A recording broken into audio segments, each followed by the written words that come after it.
ਸਾਡਾ ਜਨਮ ਕਿੱਥੇ ਹੋਇਆ ਇਹ ਸਾਡੇ ਹੱਥ ਵਿੱਚ ਨਹੀਂ, ਪਰ ਇੱਕ ਚੀਜ਼ ਸਾਡੇ ਹੱਥ ਵਿੱਚ ਹੈ। ਉਹ ਪਤਾ ਕਿਹੜੀ?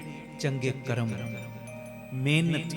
ਆਪਣੀ ਫੀਲਡ ਦੇ ਵਿੱਚ ਮਿਹਨਤ ਕਰੋ, ਚੰਗੇ ਕਰਮ ਬੀਜੋ।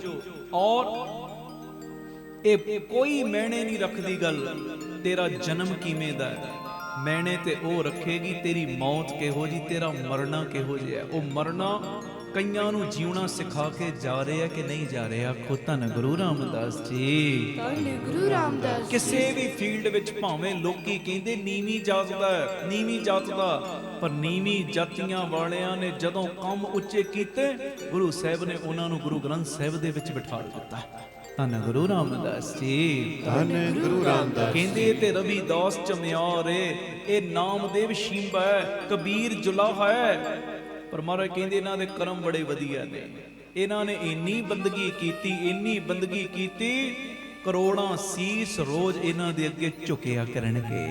ਆਖੋ ਧੰਨ ਗੁਰੂ ਰਾਮਦਾਸ ਜੀ। ਧੰਨ ਗੁਰੂ ਰਾਮਦਾਸ। ਸਾਡਾ ਜਨਮ ਕਿੱਥੇ ਹੋਇਆ ਇਹ ਸਾਡੇ ਹੱਥ ਵਿੱਚ ਨਹੀਂ ਚੀਜ਼, ਪਰ ਇੱਕ ਚੀਜ਼ ਸਾਡੇ ਹੱਥ ਵਿੱਚ। ਆਲਸ ਤੇ ਛੱਡ ਸਕਦੇ ਆ ਨਾ, ਮਿਹਨਤ ਕਰ ਸਕਦੇ ਆ ਜੀ। ਆਪਣੀ ਫੀਲਡ 'ਚ ਮਿਹਨਤ ਕਰੋ, ਚੰਗੇ ਕਰਮ ਤੇ ਬੀਜ ਸਕਦੇ ਆ ਨਾ।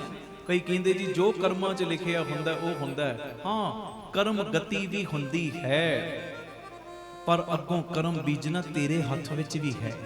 ਮਾਲਕ ਨੇ ਤੇਰੇ ਹੱਥ ਵਿੱਚ ਵੀ ਇਹ ਸਿਸਟਮ ਦਿੱਤਾ ਹੈ, ਬਟਨ ਦਿੱਤਾ ਹੈ, ਜਿਹੋ ਜੇ ਮਰਜ਼ੀ ਕਰਮ ਬੀਜ ਲੈ। ਹੁਣ 2-2 ਘੰਟੇ ਮੋਬਾਈਲਾਂ ਦੇ ਉੱਤੇ ਗੰਦ ਬੀਜਣਾ, ਗੰਦ ਵੇਖਣਾ, ਇਹ ਸਾਡੇ ਕਰਮਾਂ 'ਚ ਥੋੜੀ ਲਿਖਿਆ, ਇਹ ਤੇ ਅਸੀਂ ਵੇਖਦੇ ਹਾਂ।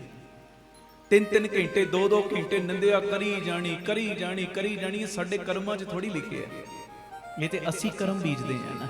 ਆਖੋ ਧੰਨ ਗੁਰੂ ਰਾਮਦਾਸ ਜੀ। ਕਿਸੇ ਦੀ ਚੜ੍ਹਦੀ ਕਲਾ ਨੂੰ ਵੇਖ ਕੇ ਉਹਦੇ ਨਾਲ ਈਰਖਾ ਕਮਾਉਣੀ, ਇਹ ਸਾਡੇ ਕਰਮਾਂ 'ਚ ਥੋੜੀ ਲਿਖਿਆ, ਇਹ ਤੇ ਅਸੀਂ ਕਰਮ ਬੀਜਦੇ ਹਾਂ ਨਾ। ਕਰਮ ਚੰਗੇ ਬੀਜੋ, ਆਲਸੀ ਨਾ ਬਣੋ, ਮਿਹਨਤ ਕਰੋ, ਟੱਟ ਕੇ ਮਿਹਨਤ ਕਰੋ ਆਪਣੀ ਫੀਲਡ 'ਚ।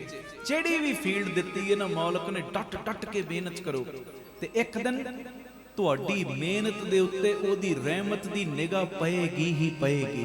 ਆਖੋ ਧੰਨ ਗੁਰੂ ਰਾਮਦਾਸ ਜੀ।